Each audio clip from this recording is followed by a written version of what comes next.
When it comes to making toys, a large part of the toy making process is the packaging. And a lot of toy brands have their own signature color that is used on packaging. Hot Wheels, shockingly, is blue. You see this used on lots of Hot Wheels product. Barbie actually has her own PMS color. EO218A is officially called Barbie Pink. There's a whole thing all over Mattel's design center on the wall. Well, when I was at Mattel and working on the DC Universe Classics toy line, well, I was lucky enough to work with people who are also huge fans of DC. The Four Horsemen, Bill Beneke, who was the designer for the line. The Horsemen were the sculptors, but he was the designer. He would basically figure out how to turn their sculpts into toys. And Bill and I became very good friends over our mutual love for toys in DC, and we decided one day to make kind of a friendly bet. We had a lot of drives up and down to Burbank, and during one of these drives from El Segundo to Burbank to visit Warner Brothers to talk about DC, we talked about the different colors of Batman and all the different colors he's been over the years. And we had a lot of pressure from all of the major retailers to have new and exciting, unique product, customized product for them. As an example, Target had the Justice League Unlimited line. After the show ended, we were able to continue it exclusively at Target stores. So they had a differentiator within the DC brand. Eventually, JLU had to go to Matty Collector, the online store, once the Target program kind of ran its course. But because the line successfully went from being a kid line with an animated series to a kind of adult collector line where the character selection was the focus, the line had a lot of life. Other lines, like Young Justice, again, was something that could be offered exclusively to one retailer at first as a customized program. All retailers like this because it gives them something to differentiate. Well, outside of DC, one of the brands that Mattel had recently acquired with a partnership with Sony was Ghostbusters, and Toys R Us approached us about having a Ghostbusters line.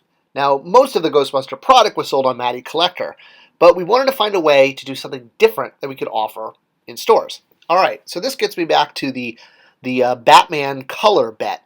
So Bill and I driving up to Burbank all those times, we sort of had a gentleman bet between the two of us. Can we find a way to produce Batman in a pink package, and not just as like a convention one-off, but something that Warner Brothers, DC, and Mattel would all approve of? So this got us thinking, how could we do this? It was just kind of a crazy idea. And it got us thinking about the old MEGO line from the 1970s, which used a lot of crazy colors. Which then got us thinking, wait a minute, what if we updated the MEGO line and did it with our DC characters, but we could then also use that basic body for other brands, like how Toys R Us wants a Ghostbuster line. And it all started gelling, and we realized, wow, this is actually a really great formula. Because once we create a basic body, then we could use it for almost any character we wanted. And it was a great opportunity to do sort of vintage-esque branding and really play up the historical aspect of toys from the old MEGO line, but also introduce characters that never made it into the line. And this also gelled very well for DC because this was the time when they were celebrating their 75th anniversary. So doing a toy line that was a very sort of toy heritage line worked very well with the strategy they were looking for. So pretty much all of the partners were aligned. And DC especially loved the idea that we were going to do characters like Lex Luthor, who never had a MEGO back in the day. But because Bill and I are such toy nerds, of course we made sure that the RetroAction figure, because we couldn't use the name MEGO, was actually a homage to the one Lex Luthor figure MEGO did do in their Pocket Superheroes line. So yeah, there was a lot of paying attention to detail here, with the idea that we were going to honor this toy line from the 1970s that used plastic bodies with cloth outfits over them.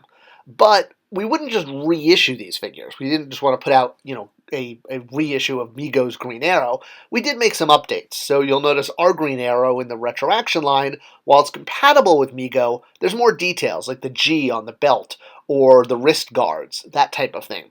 So these weren't recreations of MEGO, they were more an homage to the 1970s MEGO toys with some slight modern updates, especially in terms of how the actual figure buck, which is the blank body. A blank body is called a buck. And we also, scratched up the packaging to make it look like it had been in your closet for decades, just like Ken or Hasbro did with the Star Wars Retro line. When I saw that, I was like, hey, wait, we did that first with those DC RetroAction figures. We did that whole fake scratched up packaging look. So everything was lined up to be a big hit. We were going to pair good guys with bad guys so that every case pack had kind of a battle in the box. And if we tooled up one single male buck body, your basic, muscular body, then all you would need is new heads and soft goods outfit. And it seemed like a very cost-effective way to do figures for kids and collectors. Now in the vintage line, the MEGO line, there were other body types, like the Penguin had kind of that fatter, squattier body. And the idea was in time we would get to things like that. But having one body and only having to tool it one time ideally would have given us unlimited character selection, just having to do new soft goods and new heads. Now, obviously, we would also have to tool up a female body, and we knew the idea was to sort of do this in time so that we didn't tool up both at once. And for some of the characters that were sort of bulkier or larger, like Darkseid here, and 100% goes to Bill on this for solving this, he basically stuffed the sleeves and stuffed the chest and used the soft goods to bulk them up so that the body could still be used universally. We didn't have to have a bulked up body. Alright, so you're asking about Ghostbusters, or rather I was telling you about Ghostbusters in the beginning of this video. So to get back to that, Toys R Us asking for a ownable Ghostbusters segment, we came up with the idea of doing the real Ghostbusters from the animated series in MEGO style. And as it turned out, because of the timeline, we were actually going to use the Ghostbuster line to pay for the body that would then get reused for the DC line. So while they were designed at the same time and there were a lot of parallel paths on their development cycle, the actual figure that came first was a Ghostbusters SKU. In fact, it was this one. It was a talking figure that we did of Peter Venkman for San Diego Comic-Con. So the regular version was this one. This was the one that shipped to stores in his animated outfit. But the figure itself got tooled up for Comic-Con and had a movie-accurate outfit on as opposed to the animated style. And there was a variant of Peter in his ghost look. And this is actually true to the animated show because in the show, actually in the very first episode, the pilot, the Ghostbusters original outfits from the movie, the tan outfits, become possessed and create sort of ghost-like versions of all of the main characters.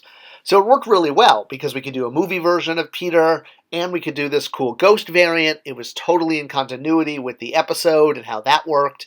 And most importantly, this Comic-Con item had its own budget and was going to allow us to tool up the body with the tooling against this item. Eventually, the Ghostbuster line expanded, and we offered box sets for Toys R Us and included villains and Janine, also in her animated look, along with a ton of accessories and a giant fold-out firehouse playset. But the main line was really the DC one. Ghostbusters had limited character selection.